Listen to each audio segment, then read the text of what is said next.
J'ai commencé le commerce depuis avant que tu ne commences. Je ne vais jamais te laisser évoluer plus que moi et je veux rien te rembourser. La générosité de Didi semblait lui coûter la vie. Écoutez cette histoire jusqu'à la fin. Dans un village paisible niché au cœur de l'Afrique, vivaient deux hommes liés par une amitié que tout le monde croyait indestructible. Depuis l'enfance, Badji et Didi partageaient tout.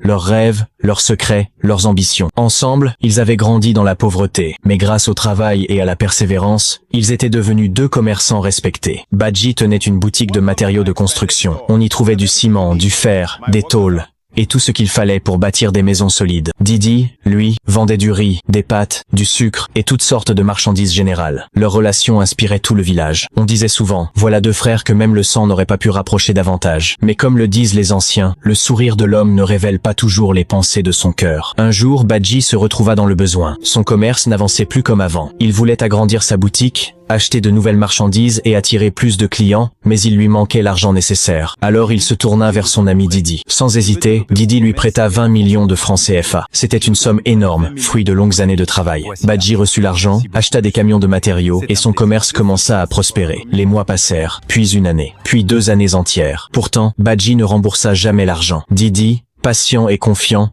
ne voulait pas brusquer son ami. Il se disait simplement, quand son commerce sera stable, il me remboursera. Mais un matin, Didi fit une confidence qui allait bouleverser leur vie. Il dit à Badji, « Mon frère, demain à l'aube, je pars à Abuja avec 100 millions de francs CFA pour acheter de nouvelles marchandises. » À cet instant, quelque chose changea dans le cœur de Badji. Il se dit que s'il éliminait Didi, il garderait l'argent et n'aurait plus jamais à rembourser sa dette. Le lendemain, avant le lever du soleil, Didi prit sa moto et s'engagea sur la route déserte. Badji l'attendait dans un endroit isolé, caché dans l'ombre. Lorsque Didi arriva, Badji lui fit signe de s'arrêter. Confiant, Didi descendit de sa moto, sans savoir qu'il faisait face à son propre bourreau. Badji leva un lourd bâton et frappa son ami à la tête. Didi s'effondra au sol. Badji, croyant l'avoir tué, abandonna son corps au bord de la route et s'enfuit avec sa moto. Mais la suite va vous laisser sans voix.